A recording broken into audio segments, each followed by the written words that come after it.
Michelson Interferometer. What you see in this diagram is it is ray diagram of Michelson Interferometer.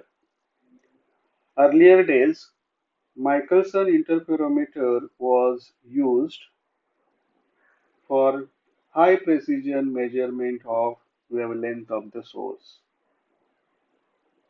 It was used for high precision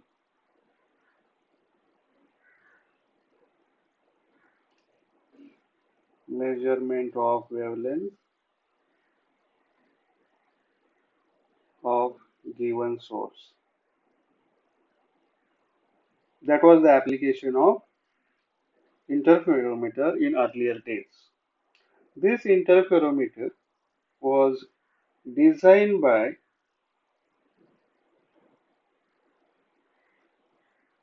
Albert Michelson.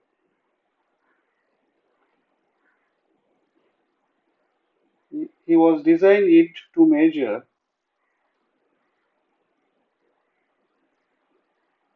motion of Earth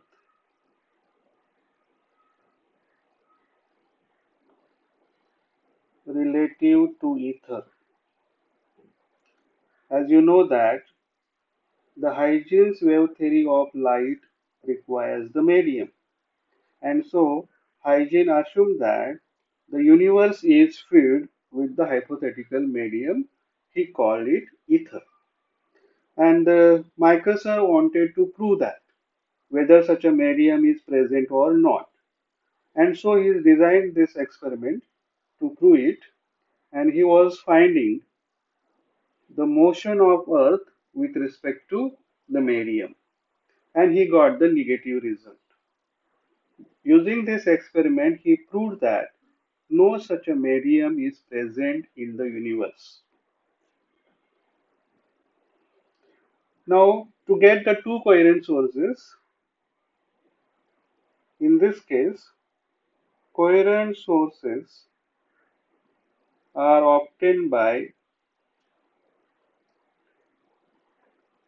division of amplitude. Two coherent sources can be obtained by division of wavefront as well as division of amplitude. In this case, we got the two coherent sources by division of amplitude. Amplitude is divided when light is partially reflected and partially transmitted. So that is the method used in this interferometer.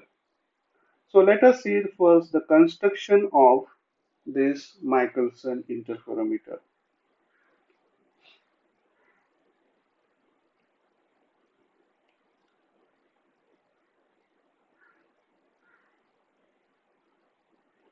Construction.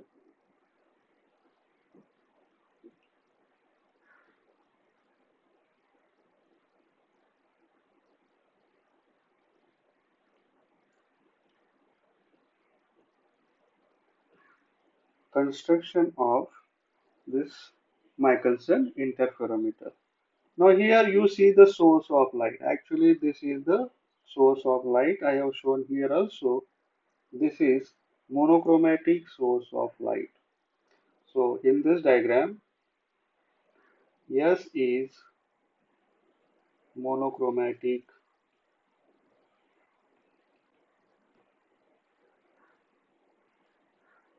source of light. And this one is the plate P1. So this P1 is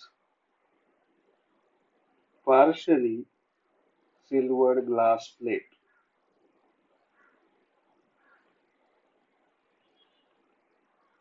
And this partially silvered glass plate is used to split the beam into two beams. It splits single beam into two beams. So it is also called beam splitter.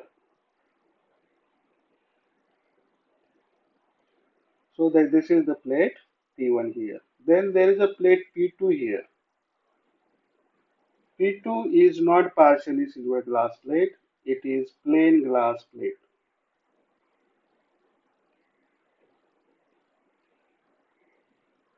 of same thickness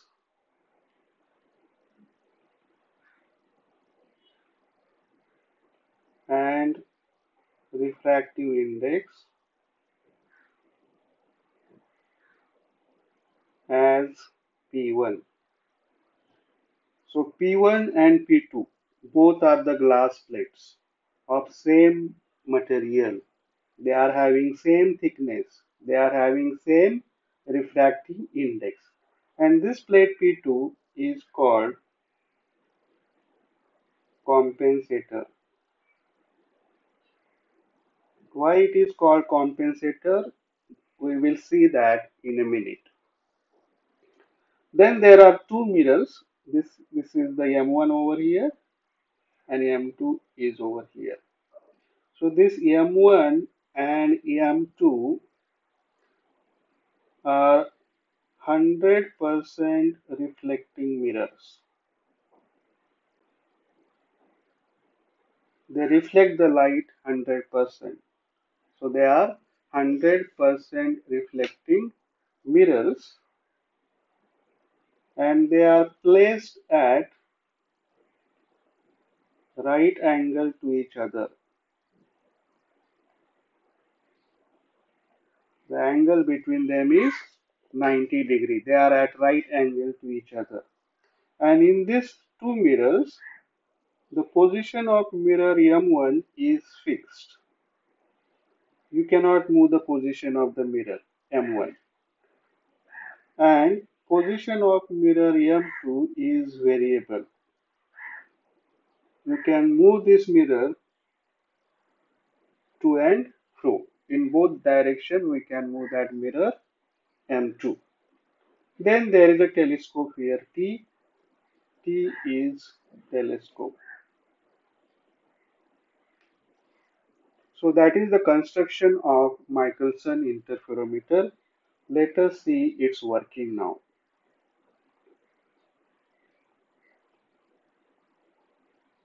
Working of Michelson interferometer.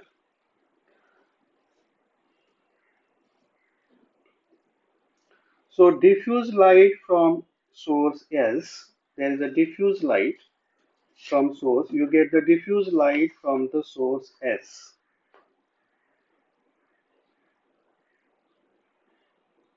Diffused light from source S incident on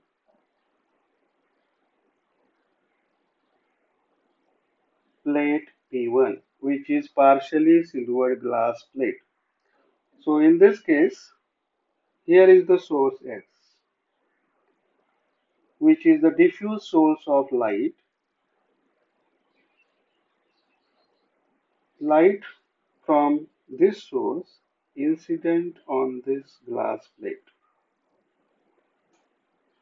This is the incident light. Now at this surface also it will be partially reflected and partially transmitted. But if there is a plane surface of the glass plate, then only around 3% light energy is reflected and maximum energy, that is 97, around 97% transmitted through it. So we are not going to consider the reflection from this point. So I am only going to show here the transmitted ray. So this is the transmitted through the glass plate, and this surface is partially silvered surface.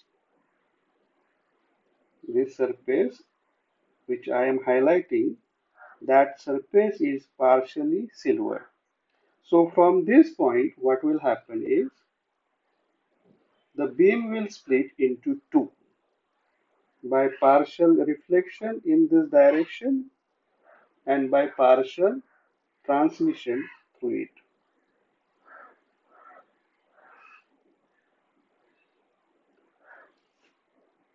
So in this case, the ray is partially reflected and partially transmitted. Let's say that. Okay, let us complete this.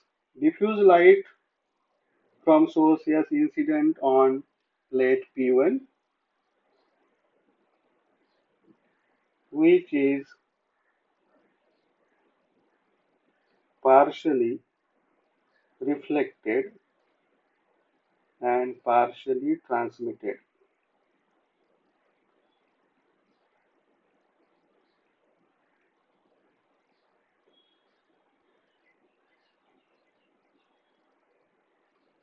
Now we'll consider the transmitted ray first.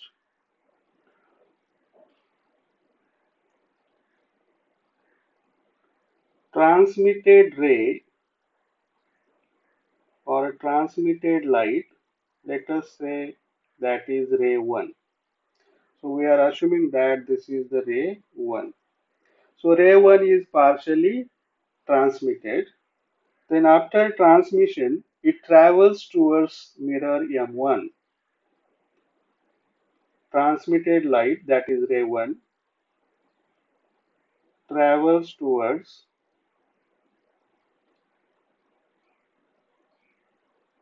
mirror M1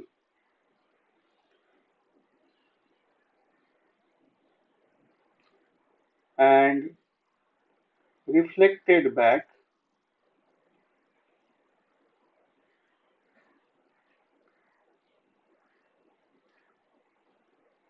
to plate P1. Let us show that. So this is the transmitted ray which is passing to the plate P2, and then it travels towards the mirror M1. And then from mirror M1 is 100% reflecting mirror. So this ray then reflected back, then it will pass through the plate P2, and then it will reach to the plate P1.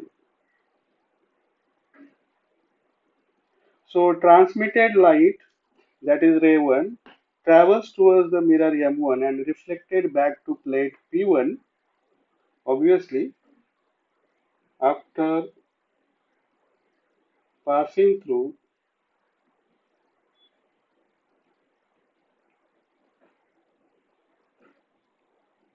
plate P2.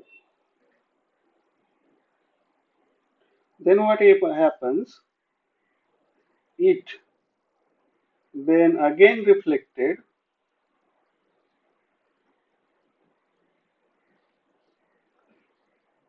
from plate P1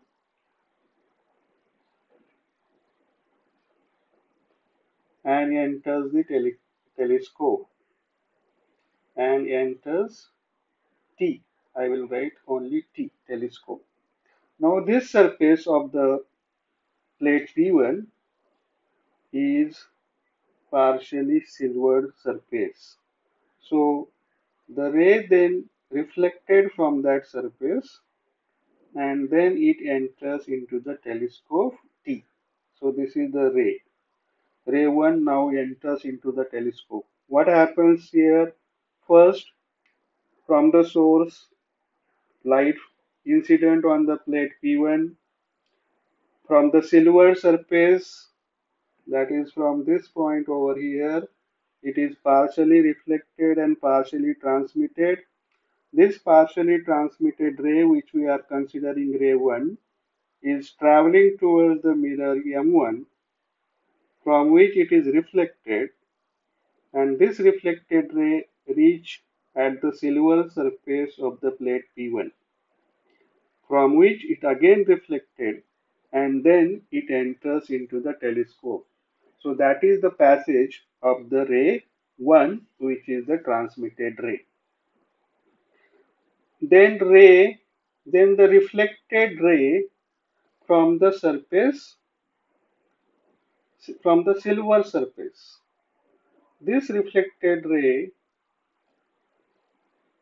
then travels towards the mirror M2. This is ray 2. Ray 2 is reflected ray from partially silvered surface. And this ray 2 then travels towards the mirror M2.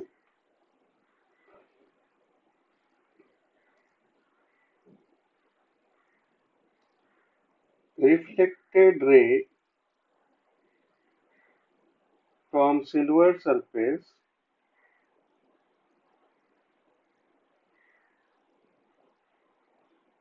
travels to mirror M2,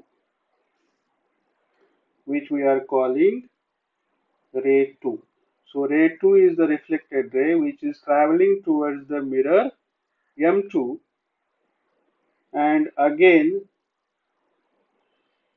reflected back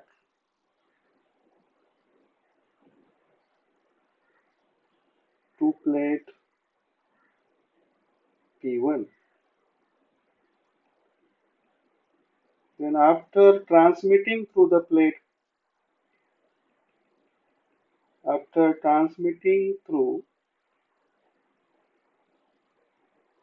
plate P1, it enters the telescope.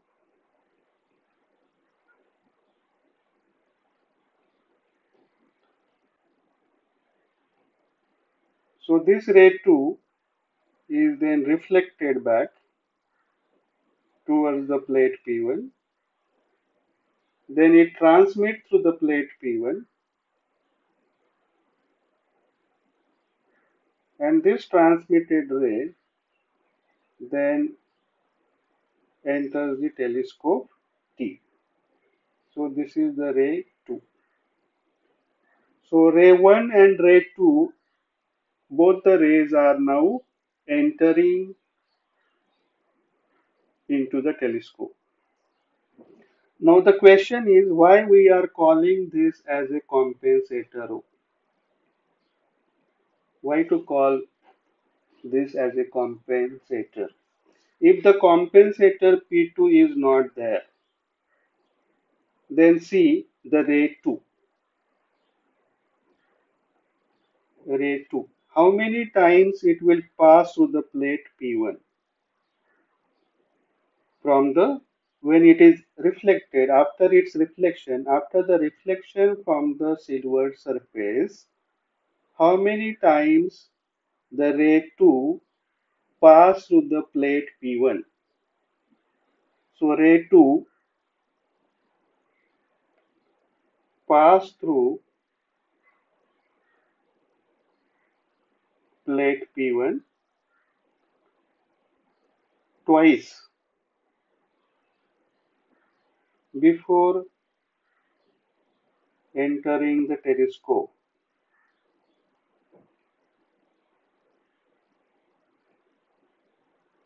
As you can see here, after reflection from the silver surface, this travels towards this direction, and after reflection from the mirror, it travels through the plate P1 and then enter the telescope. So this is the once it is traveling through the plate P1 and this is the second time it is traveling through the plate P1. So before entering the telescope, this ray is traveling twice through the plate P1. And if the compensator is not there, suppose this plate P2 is not there, then this is our transmitted ray. This transmitted ray travels towards the mirror M1, then it is reflected back towards the plate P1 at this point, and from that point again it is reflected and then it enters the telescope. If plate P2 is not there, then the ray 1 will not travel through any glass plate, and there would be path difference developed between the ray 1 and ray 2 because ray 2 is traveling through the glass plate twice, but ray 1 is not traveling through the glass plate. twice to compensate that. So there would be the path difference between the ray 1 and ray 2 because of ray 2 is traveling through the glass plate. So we have to compensate that path. So we have inserted this plate P2 here to compensate the path. Now when plate P2 is there, you can see here when the ray is traveling from when the ray is started from the silver surface, that is from that point, it goes to the plate P2. This is one time. Then it goes towards the mirror M1 from which it is reflected. Again it passes through the glass plate P2 second times. Then it reaches the plate P1 and then it is reflected and the ray 1 is entering the telescope. So when we are introduced, when we are inserted the plate P2, now ray 1 is also traveling through the glass plate two times. Remember, plate P1 and P2 are having the same thickness and the same refractive index. So path of the ray through the glass plate is two times, and now because of the compensator, path of the ray is also through the glass plate two times. So that path is compensated. There won't be any path difference now between the ray 1 and ray 2 because one of the rays is traveling through the glass plate and other is not. So to compensate that, we have introduced the compensator.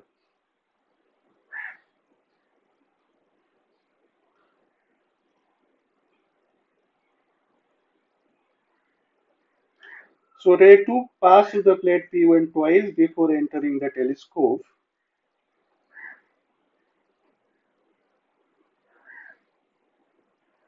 To compensate that path,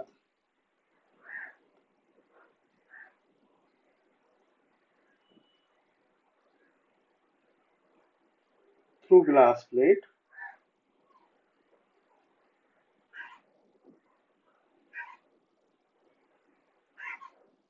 plate P2 of same thickness and refractive index inserted in the path of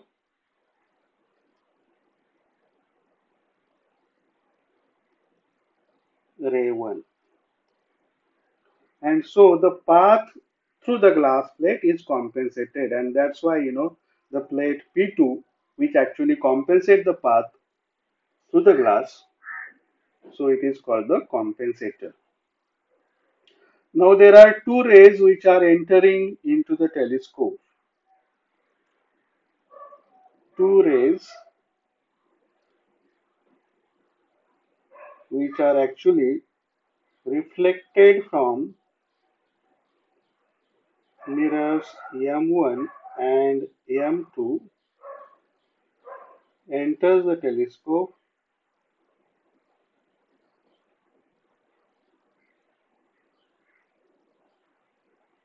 and these are coherent rays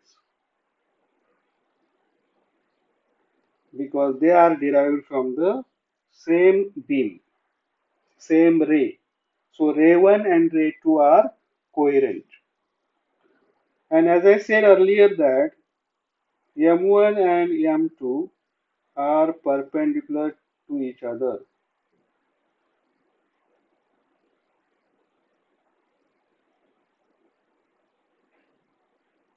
And when M1 and M2 are perpendicular to each other, we get circular fringes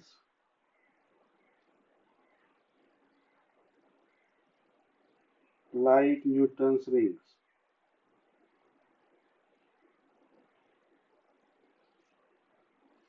We can see these circular fringes in the telescope when M1 and M2 are perpendicular to each other. So when you are seeing through the telescope, you will get the circular fringes just like Newton's rings.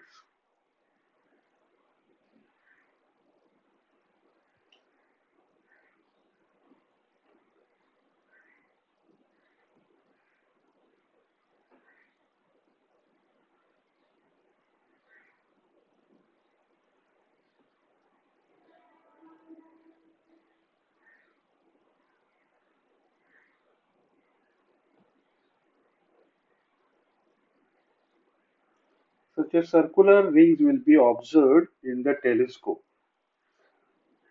when mirror M1 and M2 are perpendicular to each other.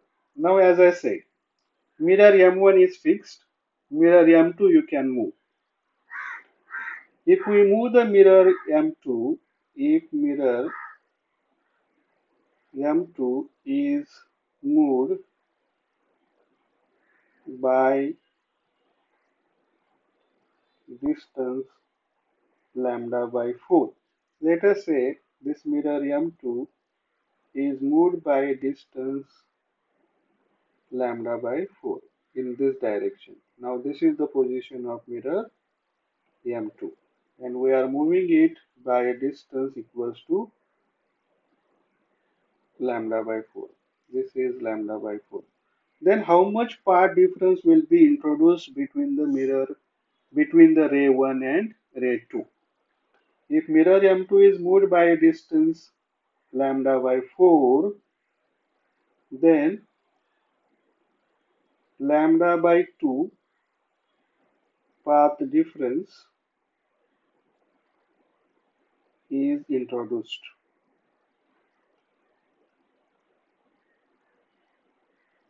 between ray 1 and ray 2 because it is a reflected light from the mirror M2. So in this direction lambda by 4 and in this direction lambda by 4. So lambda by 4 plus lambda by 4, that is lambda by 2.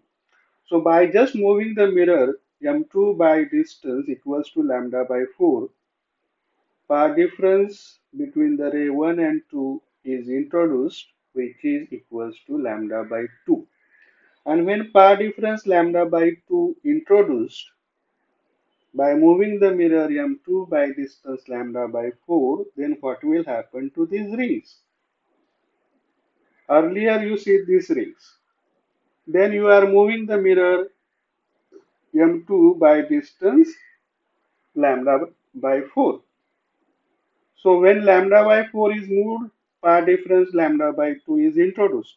So whatever dark rings you are seeing here, they will become bright and the bright rings will become dark rings. When we are moving the mirror by just distance equals to lambda by 4, all the dark rings will become bright rings and bright rings will become dark rings.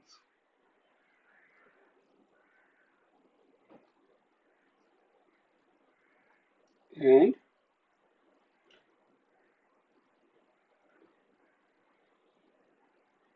bright rings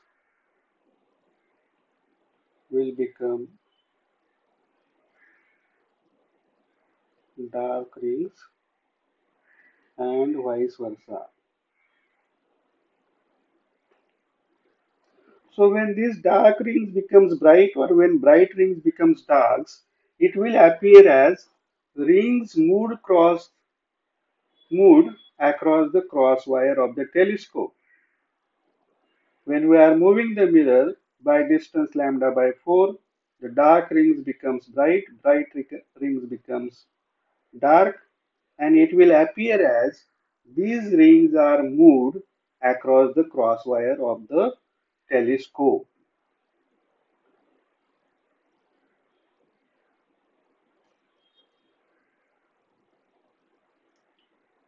Okay, then it appears as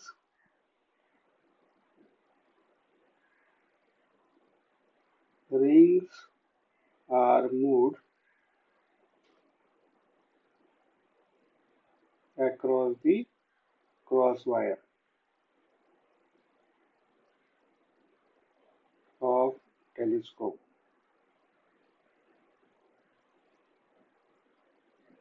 So when we are moving that is when mirror M2 moved,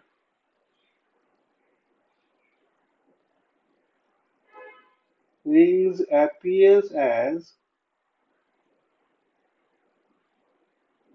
either collapsing or expanding. Suppose you are moving the mirror, this mirror M2 away from the plate P1. Then what will happen, it will appear as the rings are expanding in these directions because, dark rings are becoming bright rings. And when you are continuously moving the mirror in one particular direction, then it will appear as these rings are expanding and the new rings are forming from the center of this. From the center, the new rings are forming and then they are expanding in outward direction. But now if direction of this mirror M2 is reversed, now suppose if you are moving mirror M2 in this direction, then it will appear as these rings are coming closer and closer and it will appear as they are collapsing into the center. To the center, they will vanish. So rings are coming from outside, that is, they are collapsing. So you will see these rings are either collapsing or expanding when you are moving the mirror M2 in the particular direction. Now suppose this mirror M2 is moved by distance x. In any one direction, the mirror M2 is moved by distance x, and while moving the mirror M2, you can count how many rings are crossing the crosswire of the telescope. Let us say m number of rings crossing the crosswire. So when we are moved the mirror M2 by distance x, m number of rings are cross the crosswire. And for each ring, to cross, now in this case the rings means what? We are considering either dark ring or bright ring.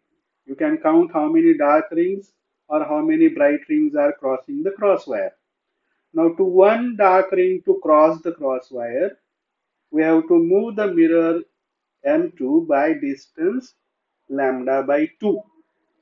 Because when we move the mirror by distance lambda by 4, the dark will become bright. But when you are moving the mirror by a distance lambda by 2, that dark ring will change to another dark ring. So, if m number of rings crossing the crosswire, then we can write this distance x is equals to m, which is the number of rings, either bright or dark, cross the crosswire, and that into lambda by 2. Because for each ring to cross the crosswire, we have to move the mirror by distance lambda by 2. And so x equals to m into lambda by 2, or lambda is equals to 2x by m. So by simple experiment like this, you can find precisely the wavelength of the given source.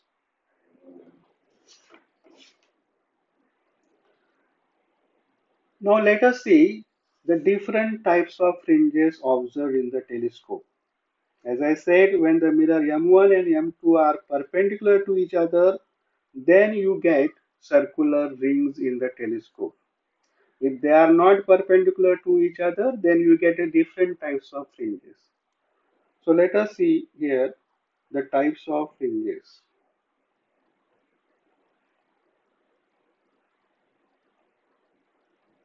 when we are looking through the telescope, we see that the two rays are entering into the telescope. When we look through telescope,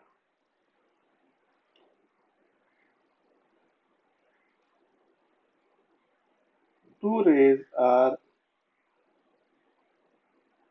entering in it.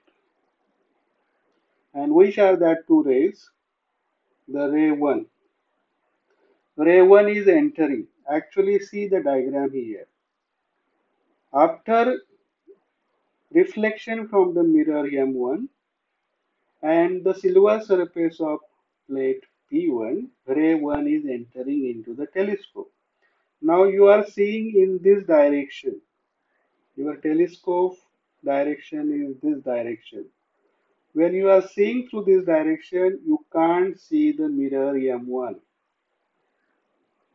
You can't see the mirror M1, but the ray 1 is entering, which is actually reflected from the mirror M1. And we can't see the mirror M1. What you will see in the telescope? You will see in the telescope the virtual image of mirror M1. At this point over here, what you will see is virtual image of mirror M1, that is M1 prime. You can't see the mirror M1 through the telescope, but instead of that, you will see the image of M1, and that is nothing but the virtual image of mirror M1. So when you are looking through the telescope, you will see that ray 1, this ray 1 is actually reflected from the virtual image of mirror M1 prime. M1 prime is the virtual image of the mirror M1.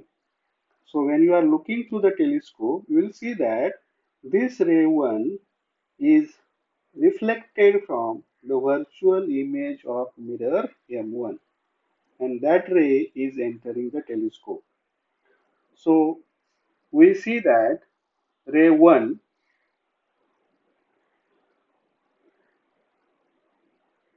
appears as reflected from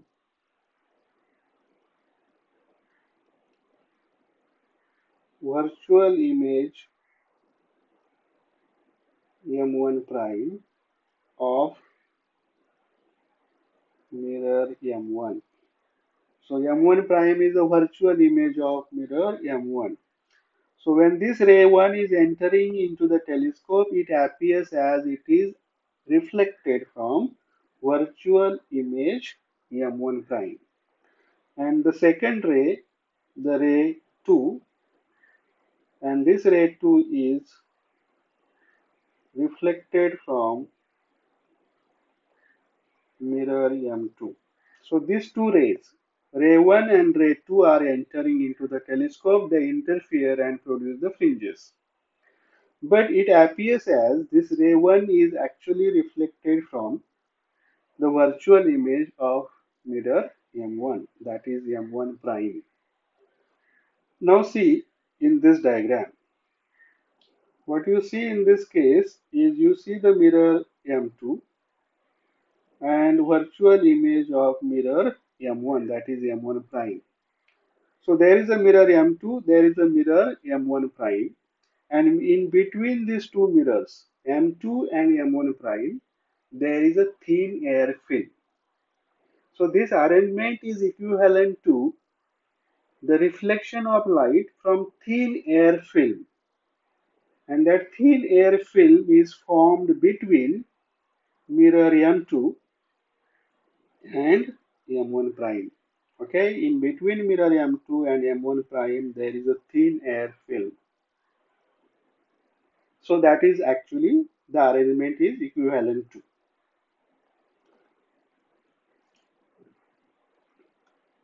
So this arrangement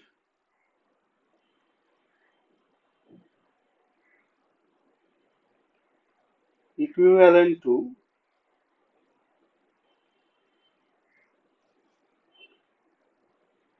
reflection from thin parallel air film which is formed between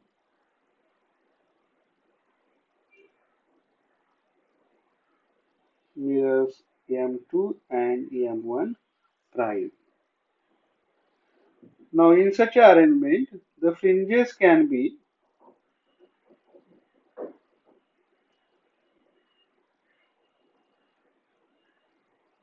observed can be straight fringes, it can be parabolic, or it can be circular. So you can get three different types of fringes: straight fringes, parabolic fringes, and circular fringes as well. Now let us see what we have to find in this case, why we get such a fringes, and whether what are the conditions to get dark and bright fringes. To find out that, we have to find the path difference between the ray 1 and the ray 2, because this ray 1 and ray 2 are entering into the telescope. They interfere, and their interference of course depends on path difference between ray 1 and ray 2. So let us find path difference between the ray 1 and ray 2. Now here in this diagram I cannot directly find the path difference, so I am drawing the separate diagram for that to get the path difference.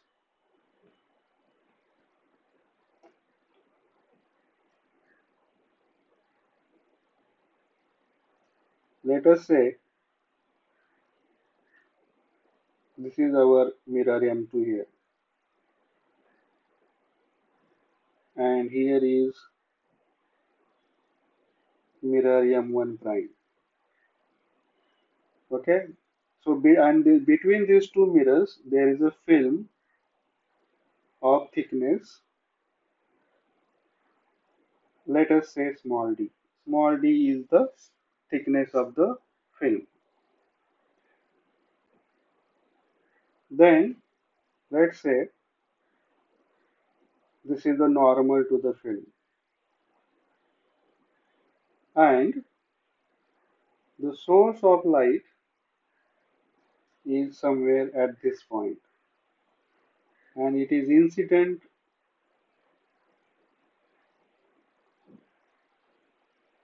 the source of light is somewhere here, which is first incident on the mirror. This is source of light. So let's first write that. In this case, S is source of light,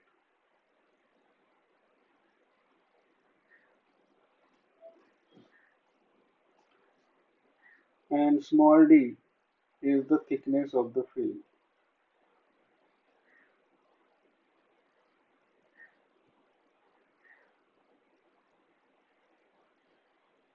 Between M1 prime and M2. Then the angle, incidence angle is theta over here. Angle of incidence. Theta is angle of incidence. So at this point A, let us say this point A, at that point the ray is partially reflected and partially transmitted. So let's say the ray is partially reflected from the mirror M1 prime along the direction E. Okay, that point is, let's say, E. So AE is the reflected ray from the mirror M1 prime, and similarly this ray, let us say this point is prime, E prime, and this point over here is point B. So AE is reflected light from the mirror M1 prime and BE prime is reflected ray from mirror M2. So in this case, AE and BE prime are reflected from mirrors M1 prime and M2 respectively. respectively. Now let's see.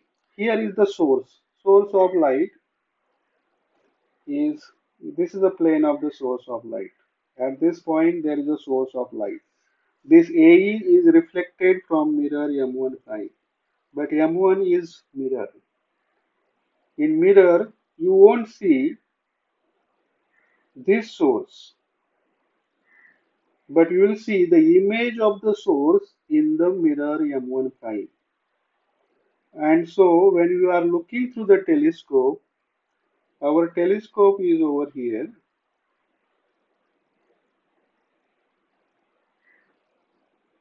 This is the telescope T. When you are looking through the telescope, you can't see the source S over here. But what you will see the image of the source S in mirror M1 prime. And this ray AE appears as coming from virtual image of the source S.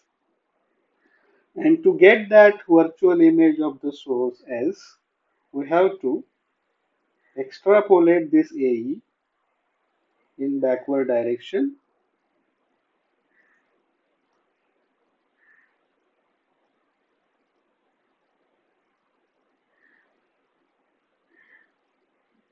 So this AE and let us say this point is S1.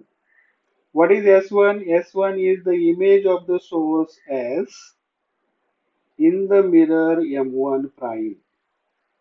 And this AE appears as coming from the source S1 and not from S, because you are looking through the telescope. When you are looking through the telescope, it will appear as this ray AE is coming from the source S1 and not from S, because M1 prime is mirror.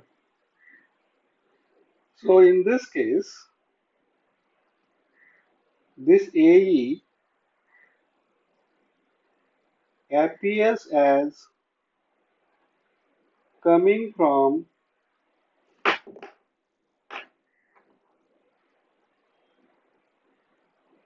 source S1, which is the virtual source of light, which is actually, we can say, the image of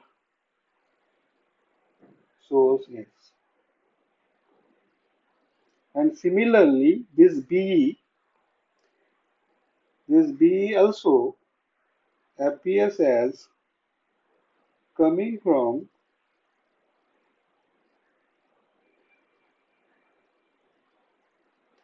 the source S2. Here is the source S2. What is S2?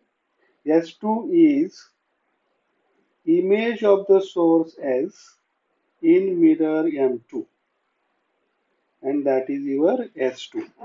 So this BE appears as coming from the virtual source S2.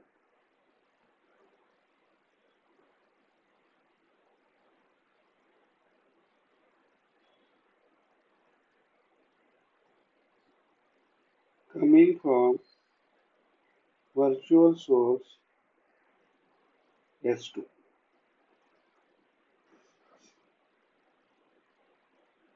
And what are S1 and S2? S1 and S2 are nothing but images of source S in mirrors M1 prime and M2 respectively. So this S2 is what? S2 is the image of the source S. This is our source S over here. It is the image of the source S in mirror M2. And this S1 is image of the source S in mirror M1 prime. How much would be the distance between this source S1 and S2? To find out that, let me first show the plane. Here is S2 plane, S1 plane, and this is the plane of S2. If this distance, the between the mirror M1 prime and M2 is small d, then how much is the distance between these two sources, two virtual sources? That we have to find. To find that, let us say the distance between source S and the mirror M1 prime is x. And the distance, then what would be the distance between the source S1 and S? What would be this distance? This is, if it is just like, you are standing in front of the mirror. The distance between you and the mirror is x. Then what will be distance between you and your image in the mirror? Obviously, that would be 2x. That is, if distance between, I'm writing in short, the distance between S and M1 prime is x. Okay, if the distance between source S and the mirror M1 prime is x, then distance between S and S1 is 2x. That is, when the distance between you and the mirror is x, then distance between you and your mirror, your image in the mirror is 2x. So this would be the 2x. Then, if the distance between the source and mirror M2 is y, suppose this is y, then what would be the distance between S2 and S? Obviously, that would be 2y. That is, distance between you and the mirror is y. Then the distance between you and your image in the mirror would be the double. That is 2y. Let us complete that. Write it over here. If distance between S and M2 is y, then distance between S and S2 would be 2y. And what we have here, we have taken y minus x equals to d. Then what would be 2y minus 2x would be 2d. So when the distance between the mirror M1 prime and M2 is d, then the distance between the source S1 and S2 would be twice d.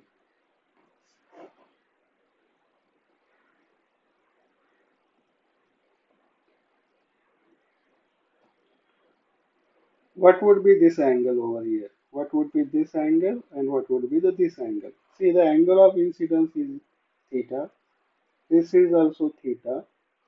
If you draw the normal here, then that would also be theta. This angle is theta, then this is also theta.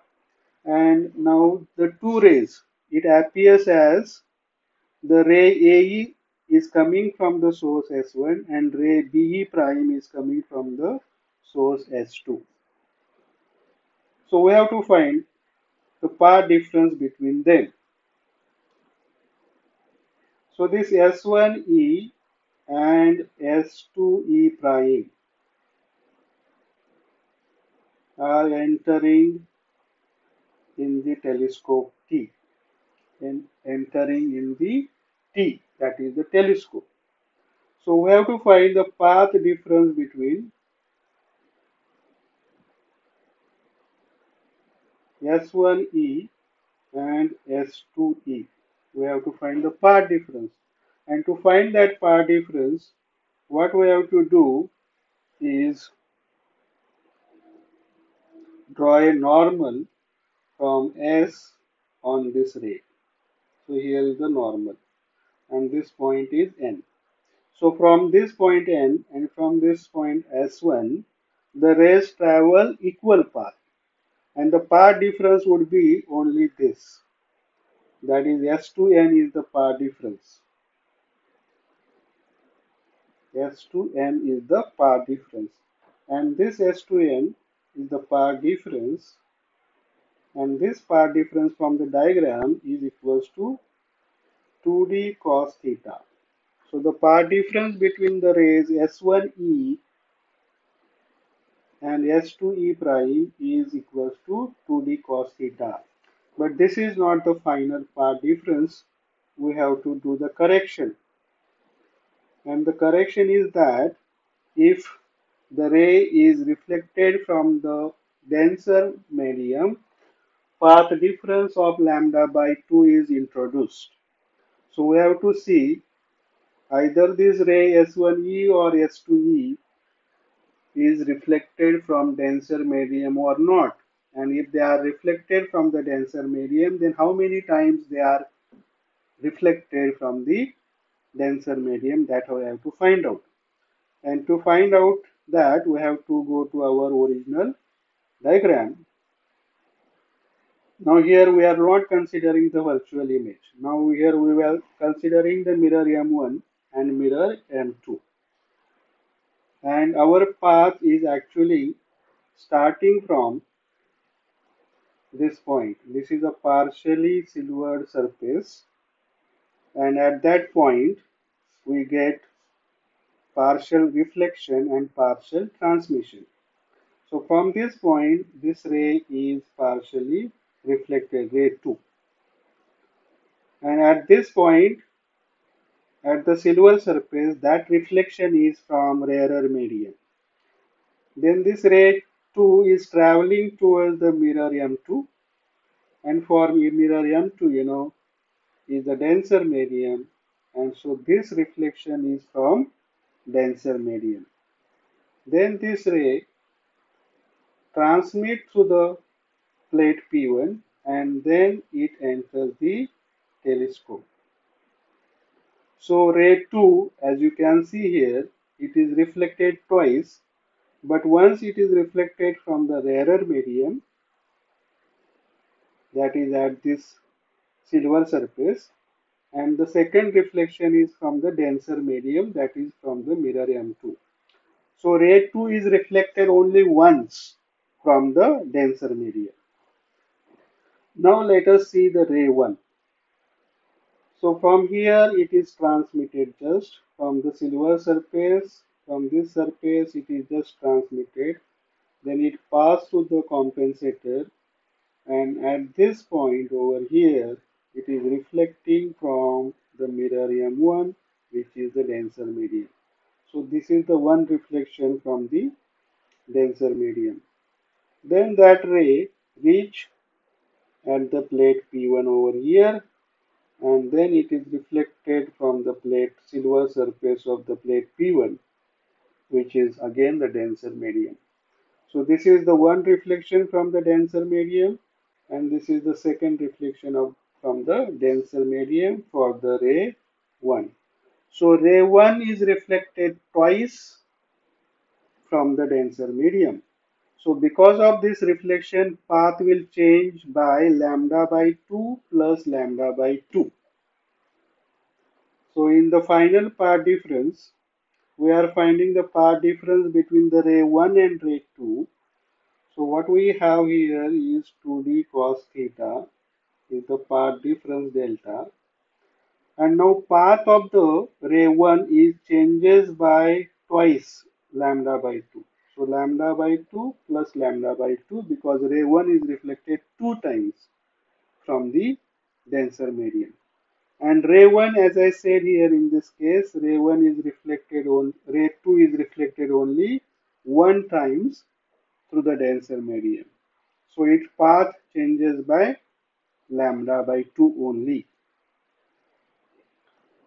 So, and we are finding the path difference between the ray 1 and ray 2. So, path of ray 1 minus path of ray 2.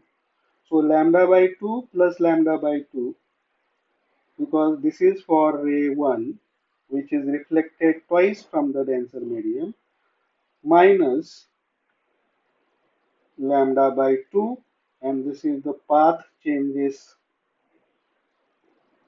change of ray 2, which is reflected once only from the denser medium. So effectively what we get here is delta is equals to 2d cos theta plus lambda by 2. So this is the corrected path difference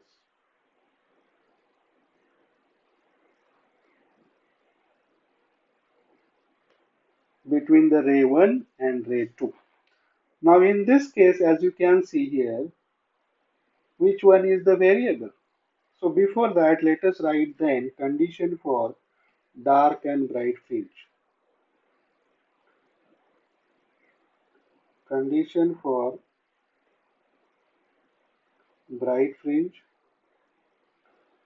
is 2d cos theta plus lambda by 2 is equals to n lambda. And after simplification, you get 2d cos theta is equals to 2n minus 1 lambda by 2. Then condition for dark fringe is 2d cos theta plus lambda by 2 is the path difference, and that is equals to 2n plus 1 lambda by 2.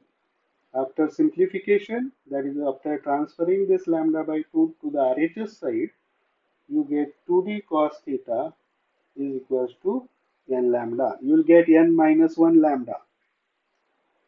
But n is integer, so n minus 1 is also integer. So we get 2d cos theta is equals to n lambda. Condition for the dark fringe. Now we have this path difference, that is 2 cos theta plus lambda by 2. And in this, the d is constant, lambda is constant, but the theta is variable. This theta is variable. So let us see how you will get circular fringes. To find out that, let us say this is our mirror M2 and this is the mirror M1 prime. And you are looking through here. At this point, there is telescope or your eye. You are looking through it. And when you are looking through it, as I said, the d is constant here, the lambda is constant, and the only variable is theta. So only variable is theta, and therefore what we'll see there,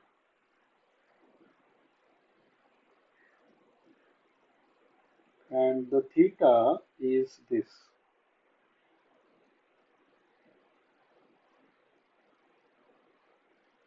This is the theta. And you can see that this theta remain constant along the circumference of the circle. Theta is variable, but it remain constant. Theta is constant along the circumference of circle.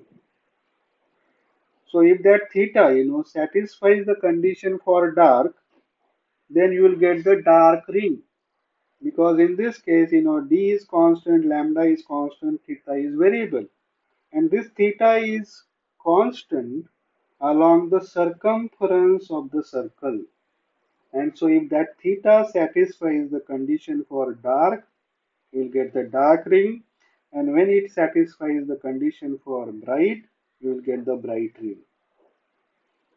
Okay, that is the reason that you are getting circular rings. And for another theta, you will get the another ring over here. So this is different theta. If this is the theta 1, this one is theta 2. So this is the reason, when the film is parallel between M2 and M1 prime, you are getting the circular rings, because even though the theta is variable, it remains constant along the circumference of the circle. And if this theta satisfies the condition for dark ring, you will get the, if it is satisfies the condition for dark, then you will get the dark ring. Okay, so we can write here, therefore, circular rings are seen. Now we got why we get the circular rings. Let us see why we get, when we will get parabolic or when we will get straight fringes. I have told you that the position of mirror M2 is variable and the position of mirror M1 is fixed. But we can change the angle of mirror M1. Now if you change the angle of mirror M1 such that you get the film between M2 and M1 prime as shown over here. So if you get the film shape like this, not a parallel, like this is not the wedge-shaped film, but it is the shape of the film. If this is the shape of the film, then what we'll get is parabolic film. And they will straighten as you go away from this point. So you will get the fringes like this. These are the parabolic fringes when the shape of film is as shown in this diagram. If you further change the angle of mirror M1 such that you get the film between M1 prime, this is M1 prime and this one is M2. If you get the film shape like this, then this is obviously a wedge-shaped film. And when the film is wedge-shaped, you get the straight fringes as shown here. Then further, if you change the angle of mirror M1 such that you get the film like this. Here is M1 prime and this one is M2. In this case also, you will get the parabolic film.